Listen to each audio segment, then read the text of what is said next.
ज्योति गुप्ता जी, शुरुआत आपसे करना चाहूंगा, क्योंकि अभी जो मौजूदा हालात हैं उसको देखते हुए क्या आपको ये बात मुमकिन लगती है, संभव लगती है किसी भी सूरत हाल से कि बच्चों को एग्जामिनेशन सेंटर तक लाया जाए और सेंटर पर उनकी परीक्षा हो? क्या ये मुमकिन है? पहले तो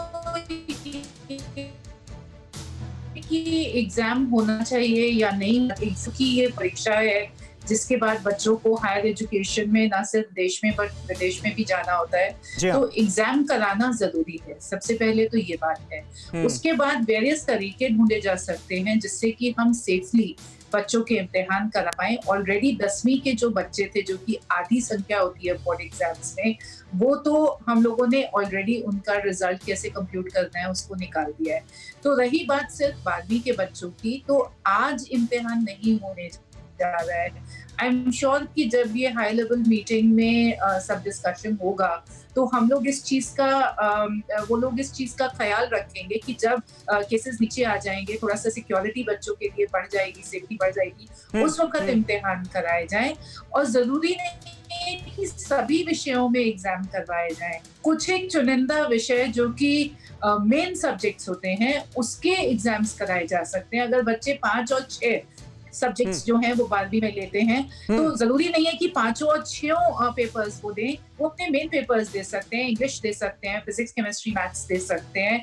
और बाकी 5वां और 6ठा एग्जाम, जैसे कि पिछले साल भी कंपटीशन हुए थे मीन या एवरेजेस पे, तो वो देखा जा सकता है। जो एग्जाम है उसकी ड्यूरेशन शॉर्टन हो सकती है। जरूरी नहीं है कि हम 3 घंटे का एग्जाम करवाएं।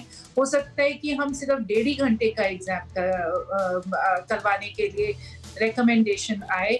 ये भी हो सकता है नहीं, आप सही कह रही हैं ज्योति जी, और इन तमाम मसलों पर इस वक्त बातचीत हो रही है, मंथन हो रहा है, क्योंकि तमाम एक्सपर्ट्स जो हैं उनकी राय भिन्न भिन्न सामने आ रही है। थोड़ी देर पहले एक डॉक्टर साहब हमारे साथ इसी डिस्कशन का हिस्सा थे। उन्होंने कहा कि देखिए, संक्रमण तो 3 घंटे में भी हो सकता है और 1.5 घंटे में भी हो सकता है, इसलिए अगर सेंटर पर बच्चों को लाया जा रहा है तो उनको खतरा मोल लेने के लिए मजबूर किया जा रहा है। ये उनकी राय थी। हमारे साथ और भी तमाम एक्सपर्ट जुड़े हैं, उनका हम रुख करें उससे पहले अपने दर्शकों को बता दें, ग्राफिक्स के जरिए आईसीएमआर की एक रिपोर्ट हम आपके सामने रखना चाहते हैं, जिससे आपको अंदाजा होगा कि यह खतरा कितना बड़ा है और इसको कितनी गंभीरता से लिए जाने की जरूरत है। बिग वॉल के जरिए हम आपको दिखाने की कोशिश करते हैं। आईसीएमआर की रिपोर्ट के मुताबिक देश में बच्चों की आबादी 30 करोड़ से ज्यादा है। 30 करोड़ से ज्यादा बच्चे हैं देश में।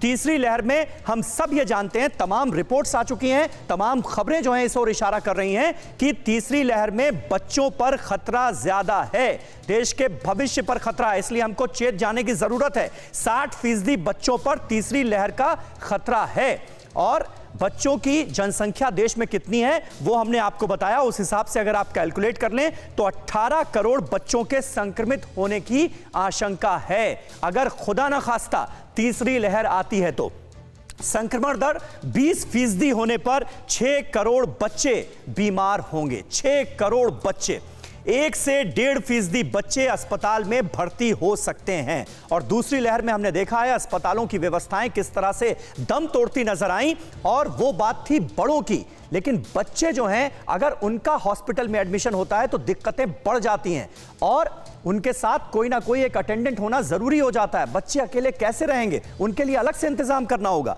10 से 15 लाख PICU बेड की जरूरत होगी और इसके लिए युद्ध स्तर पर तैयारियां करनी होंगी। अड़ी सोमवार से शुक्रवार शाम 6 बजे सिर्फ TV9 भारतवर्ष पर।